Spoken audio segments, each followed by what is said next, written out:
Hi everyone, Tim Smith here. So I've been getting a lot of questions from clients as well as individuals asking what's been going on in the Bahamas since the start of COVID-19. And I thought that a podcast and a video would be the most effective and efficient way to get this message across, as well as to get perspective from other agents in other parts of the world to let us know what's been going on in terms of real estate in their countries. Right now in the Bahamas, we have been ordered to a 24-hour curfew.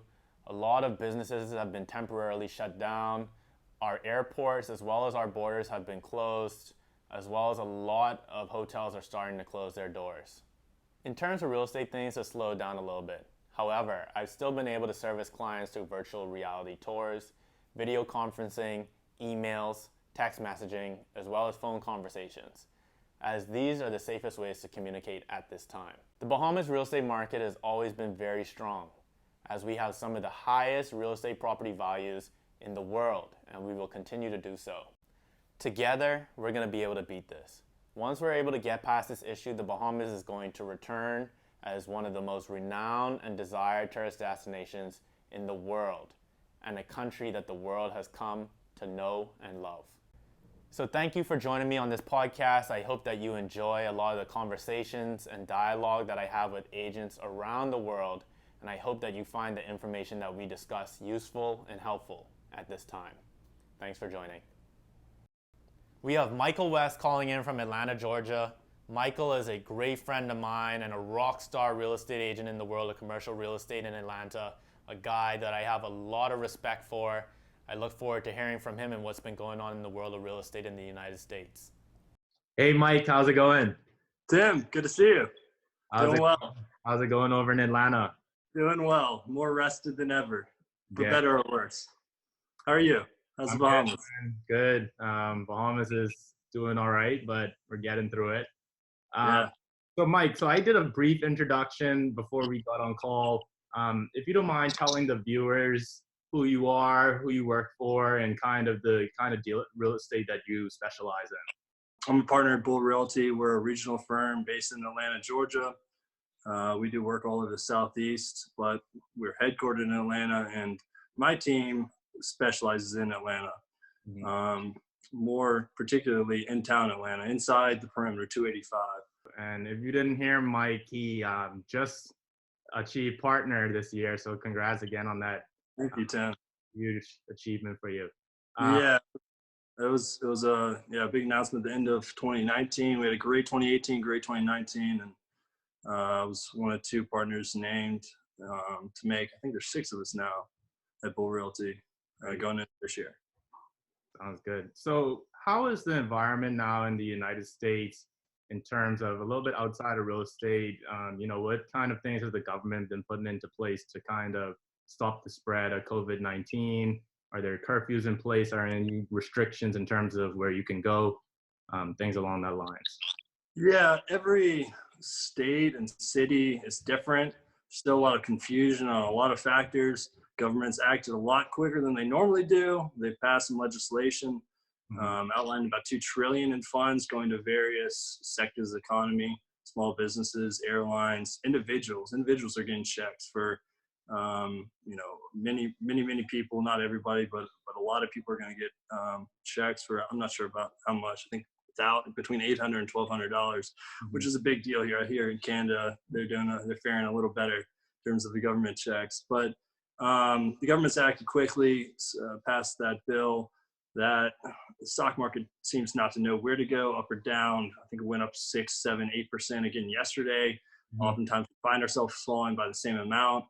But in terms of your question, all the news seems to be headquartered in New York. That's the center, that's the hot spot of the virus here in the US and now here in the world.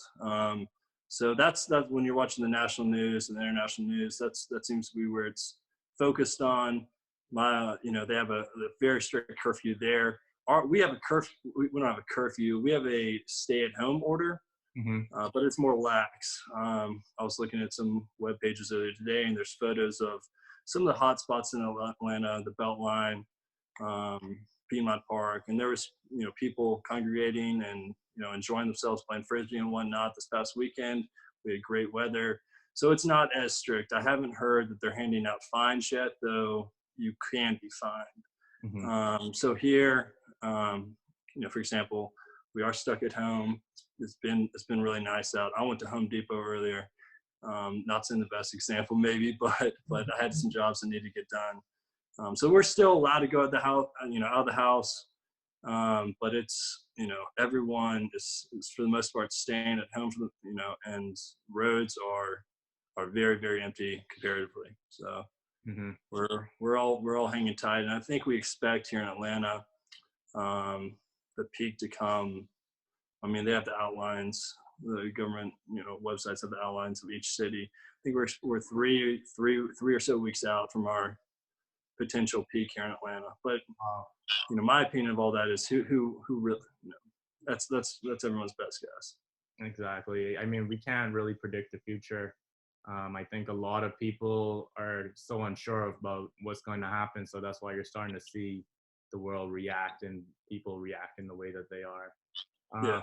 In terms of real estate, how have you seen any changes since the start of the spread of the virus? And also, how has your day-to-day been changed in terms of you working with clients and stuff like that?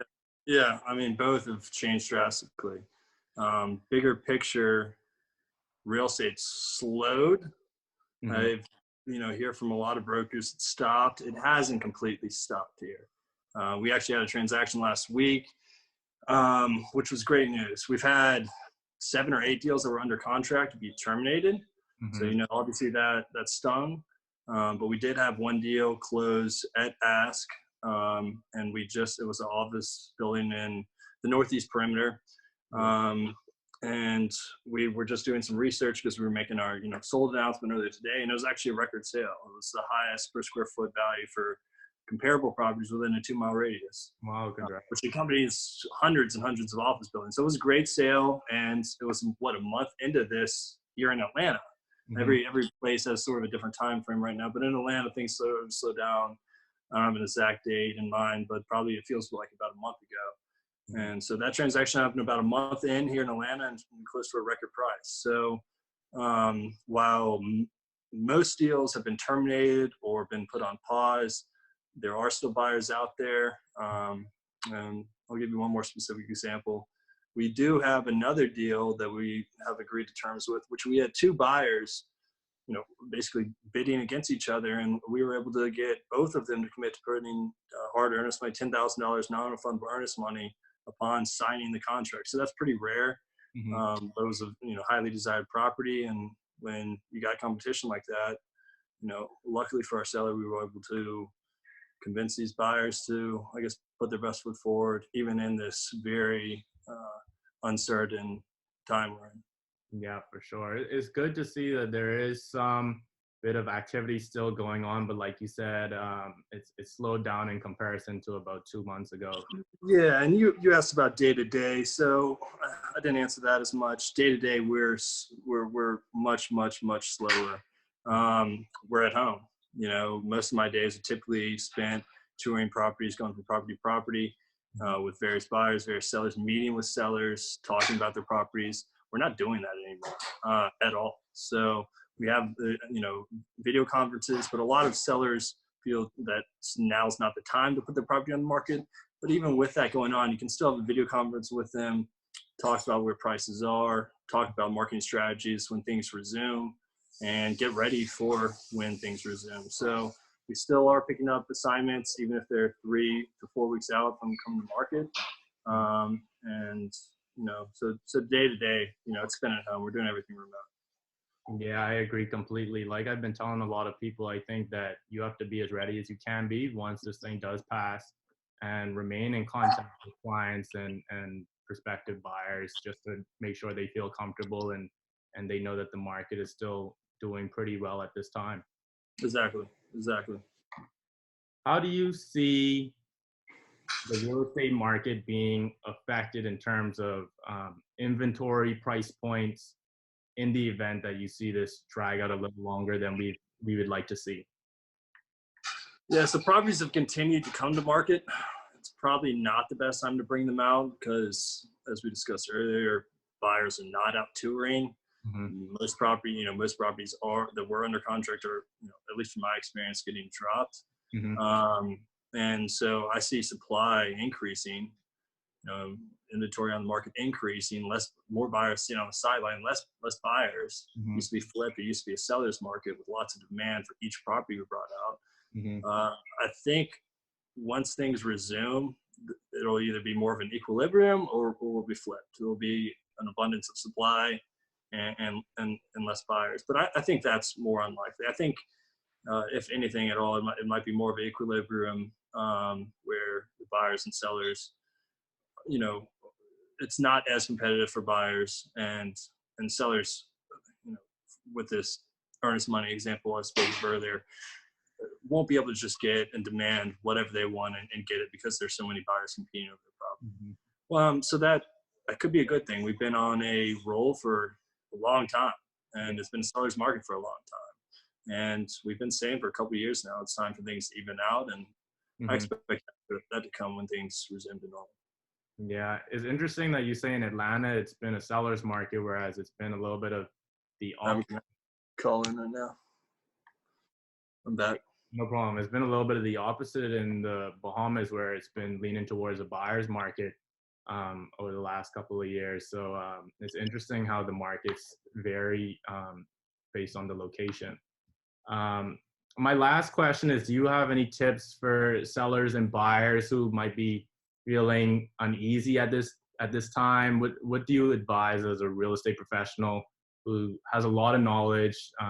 You're speaking with a lot of people. What is kind of your tips for any sellers and buyers during this time? I think those tips will change once we get out from where we are today.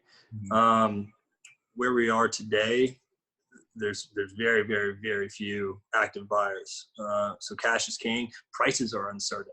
So advice to sellers would be, if you don't need to sell today or in the next month, hang tight. Just sit on it. Don't bring your property out. If it's on the market, don't decrease your price. If you don't need to sell, don't move too quickly. Don't overreact. Wait this thing out and wait for the market to resume. So for sellers, hang tight for now. Hang in there and wait for the storm to clear. And for buyers, it's also it's hard to give much advice to buyers today for the same reasons. We don't know what prices should be today. Stock market's down 20% or so, but commercial real estate doesn't move like that. We don't have a index where we can track every day.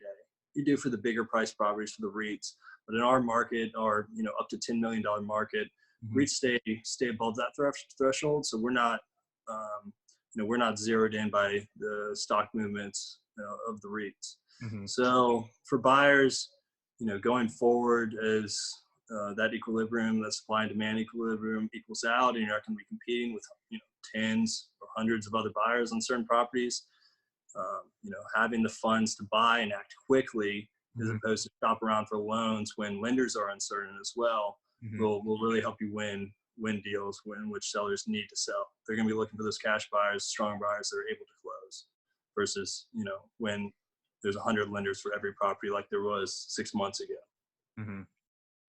Yeah, I think something that you said that was super important was that people shouldn't overreact. I get that we're kind of in a weird space that's pretty new to everyone, so there may be a bit of panic, but like you said, you shouldn't overreact, do anything rash, make any rash decisions at this point, so we could kind of get an understanding of what we're looking at for the next couple of months to come. Yeah, exactly. Yeah, hang tight. Storm will pass. But if you do need to sell, there are buyers out there. Like I said, we just closed a record price, record deal just last week. We have another deal going under contract for a great price this week, hopefully. So there are still buyers out there. The market's not dead, and we will get through this. Great. Well, Mike, thanks again for agreeing to be on call with me. Your insight from the United States is very important to hear, especially in the Bahamas here, as we're so close in jurisdictions. So thanks again for sharing all that knowledge. Yeah, good speaking with you, Tim. Thanks for the opportunity to come on. Good speaking with you, Mike. I'll take care. All right, be safe. Yeah. Bye. So we're about to jump on call with Montilla. He is a guy who's very knowledgeable about the real estate market. He's currently located in Santo Domingo, Dominican Republic. He is the owner and broker at Global Properties, Real Estate, and Investments. He has a ton of knowledge that he could share, and I look forward to hearing what's been going on in the Dominican Republic, as well as what he expects to see going forward. George, how you doing, man? What's going on, Mr. Smith? Doing very well, brother. Doing very well. Thank you for having me, man. Good. So I gave a little brief introduction to kind of what your company is, who you are, but if you don't mind just giving the viewers a bit of an insight of your company, where you're at currently, and kind of what you do in terms of real estate, what you focus on. Okay. Yeah. So again, as you probably mentioned, my name is Jorge Montilla. I've been in real estate for about 6 years now. In September is going to be 6 years. Absolutely love this industry. Had been practicing real estate in Atlanta for about 4.5 years, but always had, had some great success out there in Atlanta, Georgia, but always had this desire, this drive to bring it back home, bring it back to the Dominican Republic. And as of last year, we decided to do that. So we partnered with a great real estate influencer in Miami that she also practiced in the Dominican Republic. So we partner and we actually opened the franchise Global Properties Realty here in the Dominican Republic. We started officially started here roughly about 6-7 months ago. Great. Yes, sir. Yeah, man. So, we've been kind of in contact, and I've been seeing all the great stuff you're doing on Instagram. So if you don't mind just kind of telling us what's currently the situation in Dominican Republic now with the virus, with COVID-19, and kind of what is the government doing to kind of prevent the spread and put safety measures in place? Yeah, so I guess we'll start in the real estate spectrum of things. It's changed. I mean, absolutely everything. So when we first got here, we got here in December. It was absolutely amazing. As soon as we opened our doors, we had about 7 listings in a matter of 2 weeks. 7 listings, 3 new buyers. In the brokerage itself, we actually had 5 under contract in a matter of 2 weeks. We were up and running. I mean, it was absolutely amazing. And as soon as this thing started picking up speed, things honestly slowed down tremendously. So the government, as of right now, which to be honest with you is great, they've taken some serious measures, and so we have a curfew now till 5 p.m. So you're not able to be outside between 6 a.m. and 5 p.m. And that's Monday through Friday. It was supposed to end today, and they just extended it for an additional 15 days. All the essential businesses are closed, with the exception of supermarkets, hospitals, and pharmacies, and gas stations. Those are the only businesses that are allowed to be open for the next 15 days. Airports are shut down. So obviously 12%, roughly between 12 and 13% of the Dominican economy comes from tourism. And literally every single resort, we manage some Airbnb properties as well. All Airbnb properties are closed. Airports are shut down. Ports. I mean, it literally, even certain neighborhoods, they've added some boundaries that they can't go in and out unless you're from there. Yeah. Wow. So that's very similar to the Bahamas. We're in the Bahamas, a lot of our economy is driven by tourism, and we're starting to see a lot of the hotels are starting to close their doors. The airport is closed down. We've closed our borders. So there's a lot of measures that the government and security precautions that we put in place kind of to stop the spread. And what I think that a lot of people, it's tough because we really don't know how long this is going to go on. It's in our human nature to kind of be planners and kind of try and make decisions and think ahead. But, with the virus being so uncertain with how long this is going to last, it puts a lot of people that are uneasy at this point right now. So you said coming into Dominican Republic, the momentum was great coming into 2020. We had a lot of things under contract. So kind of what is your day-to-day now as a real estate professional like compared to your normal day-to-day? So as you know, as a real estate professional, our job is defined by 5 things: lead generation, so generating new clients, following up with clients, going on appointments, practicing our scripts, and lastly, negotiating contracts.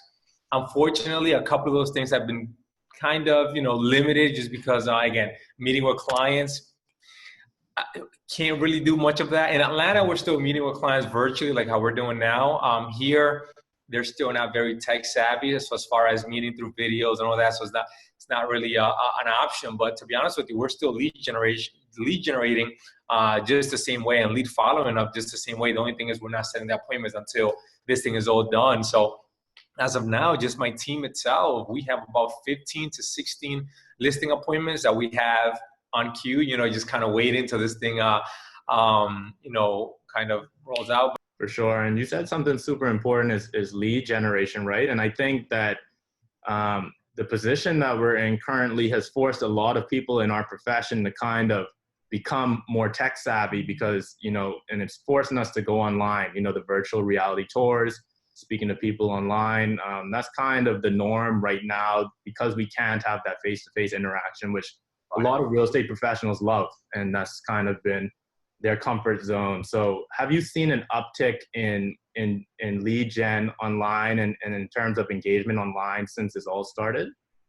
Yeah, a lot more actually, a lot more, because a lot of my agents on the team and on the brokerage are not. See, I come from calling expires, first sale by owner, withdrawals. So I'm constantly on the phone. I don't mind. And with kind of the involvement, the generation now, they rather do the texting and all of that. The only difference is, or the biggest difference is, we're not asking, or not only asking that, hey, are you ready to buy or sell? It's more is, how's the family? You know what I mean? How have you been affected? How can we help? Because a lot of the times, we've been to supermarkets here that a lot of supermarkets don't have milk, don't have eggs. A lot of those things. So, how can we help? How can we? So that's been huge. That's been huge. And actually we're getting a lot of that back. There's a couple of clients that have reached out to us. It's like, hey, how are you guys doing? How can we help? So honestly, it's kind of flipped everything. And it's not just sales. It's coming from contribution. What can we do for you guys? And again, eventually it'll come back. But right now we're not focusing on the dollar amount, and we're not focusing on the sales. It's focusing on what we can do for our community. For sure, man. And I think that's so important. What you said is that, I think at this time, and, we're in a business where every client we're in a relationship business, and every client is more than just a client. You become friends, and you become close. So it's important to kind of check in on people and make sure that things are going well in their lives.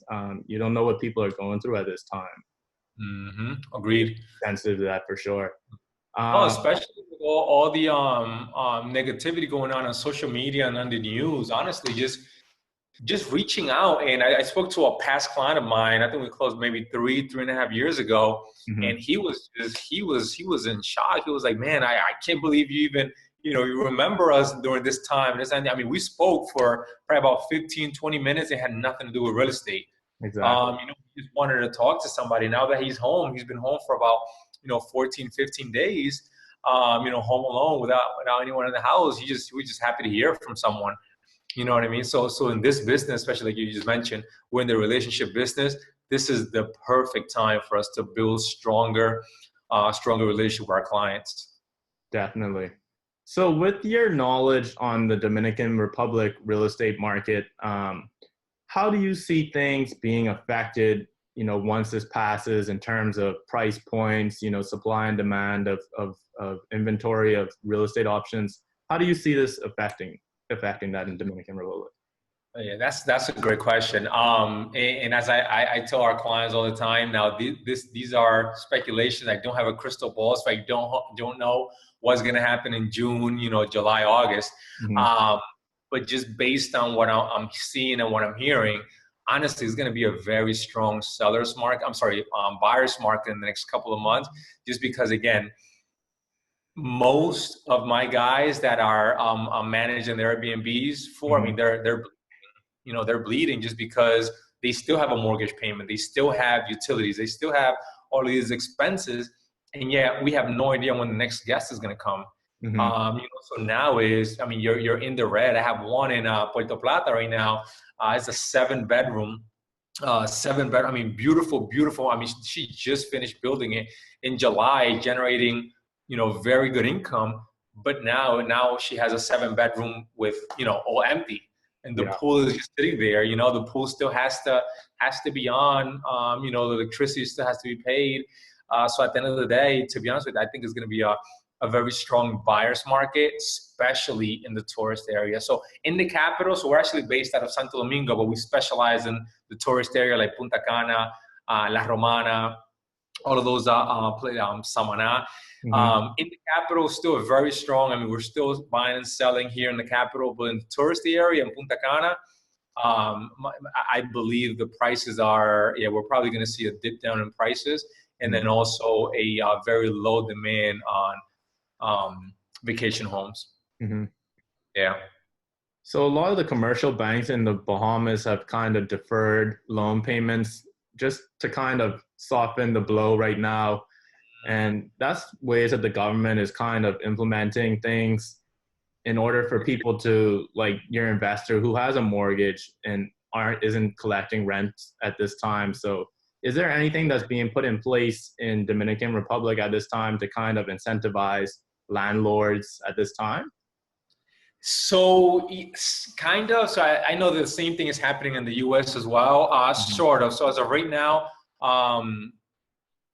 you will not be penalized for paying your mortgage late. Mm-hmm. And yet the government has now stated that it's almost identical to the United States. If you miss 3 payments, now you probably can be foreclosed on. They haven't banned that. So you can miss a payment, you can miss 2 payments, and not be penalized and not charge a late fee. Mm-hmm. However, you can still be foreclosed. Again, it changes day to day. So maybe next week, things will change. But as of right now, anyone that misses 3 consecutive payments would be foreclosed on, or at least the process will be started. So that's, now again, the banks don't make money on, getting these houses back. They make money on the interest, accumulated interest. So will they do it? I don't know. I can't imagine, but that hasn't been put in place yet. Gotcha. Yeah. So if you could give some advice to buyers and sellers at this time, what kind of advice would you be able to give people, and what would you advise them to do at this time? Good question. So we actually are going to host an investor seminar in the next couple of weeks. Mm-hmm. So anyone, even though everything seems absolutely crazy and the world's shutting down, mm-hmm. It's still an amazing time to buy. So one of the trends here in the Dominican Republic, there has never, in the last 50 years, there has not been a dip in sales prices. So even back in 2009, 2010, all the way to 2013, where prices, dropped in the United States, and real estate was, never the same. In the Dominican Republic, we were still strong. So prices are still, so we're still building property. So again, real estate is still an amazing place for you to invest your funds. I mean, again, at least here in the Dominican Republic, banks aren't giving much in terms of interest. Mm-hmm. We don't have an established stock market, so it's not nearly as secure as it is in the United States. So still, I mean, to me, and actually, girlfriend and I are actually thinking about purchasing a couple of investment properties as rentals. It's still an amazing place to invest. And again, I mean, investing in absolutely beautiful places. I mean, we have beachfront properties right now for $40,000, $50,000, 2-bedroom, 2.5 bath. Wow. Yeah. So, I mean, it's still a great place. Yeah, I'm telling you, man, we have one coming up it's up in the mountains. And that one is listed for $72,000. I mean, it is absolutely beautiful. I mean, views to the mountains, to the rivers. Mm-hmm. You're literally, 5-minute walk from the lake. It's absolutely beautiful. And again, that, for example, $72,000, that a month ago was renting for $80 a day. So, I mean, the ROI on these things is absolutely amazing. Again, as long as come July and August, there hasn't been a dip in, the tourism and people coming in. Yeah, and that's a lot of the same kind of tips I've been giving a lot of my clients, because like the Dominican Republic, the Bahamas, the prices stay pretty stable, you know? So it's not, you're not going to see huge crashes in prices and amazing deals like that, unless somebody is trying to liquidate assets and just needs cash fast. That's the only time you're going to see that. Right. So I think, you know, a lot of the things that you said is completely true. You know, the price point in the Bahamas is a bit different than the Dominican Republic, as I'm hearing. But no, I mean, the same advice goes across the board. But yeah, is there anything else that you wanted to share with, you know, the viewers, or anything that you want to do? I mean, just a general advice, let's stay positive, especially our real estate professionals out there. Stay positive. You know, again, I've studied a lot of teams and a lot of top producers out there in the United States. And most of those guys, the guys that I study, have came out of a recession. Most of those guys started back in 2007, 2008, 2009. They made it out all the way to 2013. And then they absolutely killed it afterwards. You know what I mean? It's all about grabbing market share.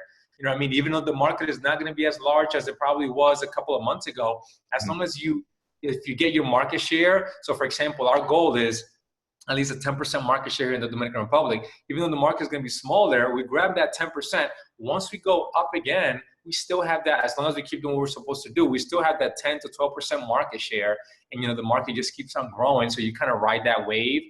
So again, all of our, you know, our entrepreneurs or real estate professionals, man, just keep on pushing, keep on working.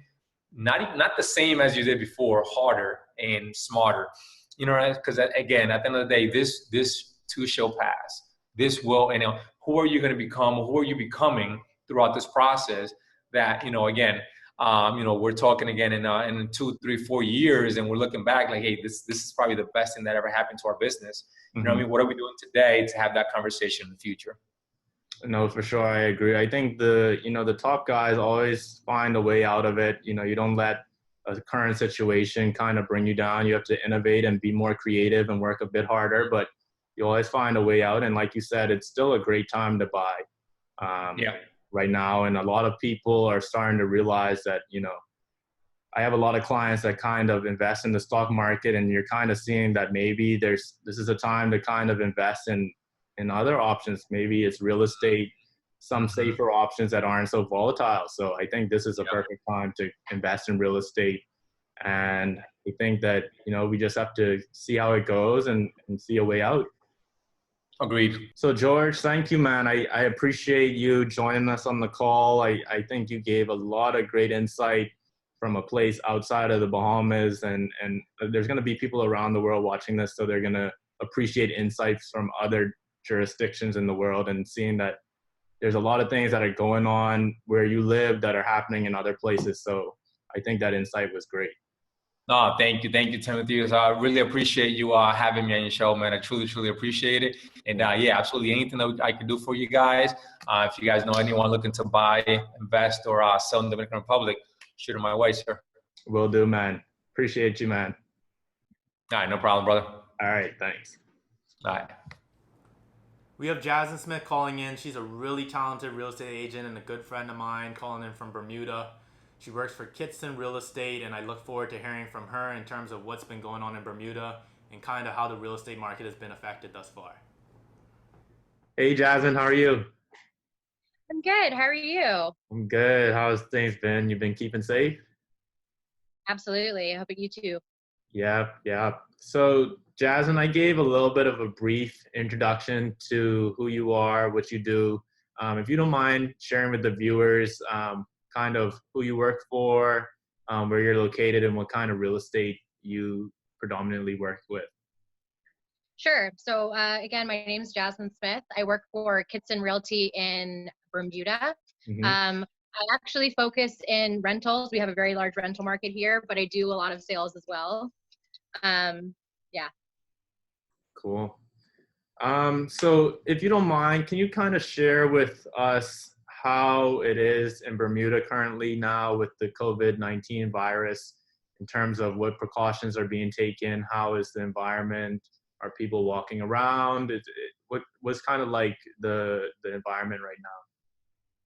So we've been on this of curfew and social distancing for about 2 weeks now. When it first started, there were still some showings happening, but we were one of the first industries to sort of be shut down. The real estate division of the Chamber of Commerce in Bermuda asked all chamber agents to stop showing completely. So that included virtual showings, everything, because at first, a lot of agencies were putting out what they were going to do to protect the customers and the clients by how we were going to wear gloves and wipe down surfaces and everything when we came into people's homes. But that really lasted only a few days. Most people didn't want other people in their homes, especially as I deal with a lot of rentals. There's a high turnover, so it's usually having to deal with someone already in the house. So a lot of people didn't like that. And so that died really quickly. And then maybe a few days later, we were told to just stop showing completely. In Bermuda in general, we shut down really quickly. Our government has been pretty on the ball with making everyone work from home and trying to flatten the curve as we can, which has put real estate we're basically stopped. We can't work without the government, so we can't stamp leases or sales and purchase agreements without the government being open. So there's no property transfers. I know most companies are finding they're having to include clauses in their SPAs and in their leases that are COVID related, because we don't know how this is going to turn out in the end, right? So but it's a learning curve for everybody. No one's had to do this before, so we're all sort of figuring out day by day. Definitely. So based on what you're saying, you would say that real estate has come to pretty much a complete halt. 98%. I am still having conversations with people who are interested in looking at places. I have been trying to figure out a way to get people to view homes without me being present, without being them. Like maybe the landlord or the owner can do a virtual tour if they're comfortable, but we're really not even doing that quite well. But at the end of the day, when we have leases ending at this time, people still want to find new houses, and most people have obviously extended their leases because you can't find truckers and where are you going to go kind of thing. And with the economy, no one knows what's going to be happening there, but people are still sort of sitting around their homes doing nothing other than looking at houses, and they want to see these houses. And so it's, even after our lockdown, which starts tomorrow, happens, I think that we're still going to have a lot of precautions in place. And we're going to have to continue social distancing even for months, maybe. So we're going to have to figure out how to showcase these properties while having all of these new rules and laws in place. Yeah, for sure. And over here is about the same. Real estate has really slowed down because, a lot of our buyers are foreigners. There has still been a little bit of activity with renters locally as well as local buyers, but pretty much real estate has come to a standstill here. We're all working from home, which is an adjustment for a lot of us. But, why I want to jump on these calls is kind of so that we could talk to people around the world and see that this is a global problem. This is what people are experiencing around the world, not just in the Bahamas, and what other real estate agents are experiencing in their countries as well. In terms of the Bermuda real estate market, how do you think that COVID-19 is going to have an effect on the market in terms of price points, in terms of supply and demand of properties? What are your thoughts on that? I mean, I've been talking to other agents. I've heard a lot of different opinions. Some people think that the economy is going to bounce back quite quickly, but this is all speculation. No one knows what's going to happen. I think sort of realistically that with so many people going without their jobs, or they just can't make money at the moment, I think we're going to see an issue with a lot of people who probably were in a position to previously, they're going to not be in a position to anymore, or they're going to hold off because we are going to be living in uncertain times for quite a while after we're all allowed out of our houses. Mm-hmm. So I think that the market, we're going to see price drops because people are still going to have to / want to sell their houses Mm-hmm. or rent. And so they're to appeal, they're going to have to come down in price, especially because we've been sort of suffering with a little bit of overpricing in Bermuda for quite some time now. And I think this is going to give a lot of property owners a bit of a wake up call that because it's going to come down so much in demand, I think that Mm-hmm. they're going to have to be competitive in their pricing. We have improved greatly in the last year or so with that, but I think that for example, people who are renting, I don't think a lot of people are going to try and move. I think that the Airbnb market, there are going to be cheaper properties put online for because our in tourism industry is dead this summer. Mm-hmm. So a lot of people who did short-term rentals are going to move into long-term, but those are going to be stuff that isn't quite central and cheaper things. So I think that having more of that competition on the market, we're going to definitely see a price reduction in rentals, which rentals in Bermuda are very, very expensive, Mm-hmm. which I think people are excited for, but at the same time, people aren't going to have the money. So not really a win-win in that situation. But for sales, we're definitely going to see, well, I hope that we're going to see some price drops. So we can start injecting some more money into the economy, I guess. Yeah. And you said that you deal a lot with rentals. Is there anything that your government is putting in place to incentivize landlords and owners of apartment buildings just because of the fact that a lot of people may not be able to afford rents in the upcoming months? Is there anything being put in place to soften the blow for people in that sort of situation? So the government hasn't said anything about rentals. I do know that a lot of landlords have been offering reductions on their rent percentage-wise. I know some people who have just been told, don't worry about it for the next couple of months until we figure out what's happening. My company owns a lot of commercial buildings, and they've told their tenants that the next month, April, they don't have to pay their rent. As commercial rentals, they're not going to be able to afford stuff. If you were able to give any advice on tips to sellers, buyers, landlords in the market currently today, what kind of advice would you give to them in spite of what we're dealing with at the moment? I mean, it's difficult to give any great advice in this time because no one knows what's going to happen at the end of this. Mm-hmm. I think that the landlords that are helping out their tenants are great. I think that a lot of this is going to have to deal with some patience. Mm-hmm. Especially patience with us with us real estate agents. We're trying our best to work as virtually as we can. I know that a lot of people are eager to get their stuff off the market and sold and rented. But so I think that a lot of patience is going to have to happen. And I think that a lot of it you just need to be realistic in what you're going to get out of this situation because, we just don't know what's going to be happening at the end of this. Yeah, definitely. I think you're right. We definitely have to manage clients' expectations of what's going to happen. And I think that's a big part of our role as real estate agents, that we have to Absolutely. kind of control emotions and kind of steer people in the right direction when it comes to their real estate portfolios.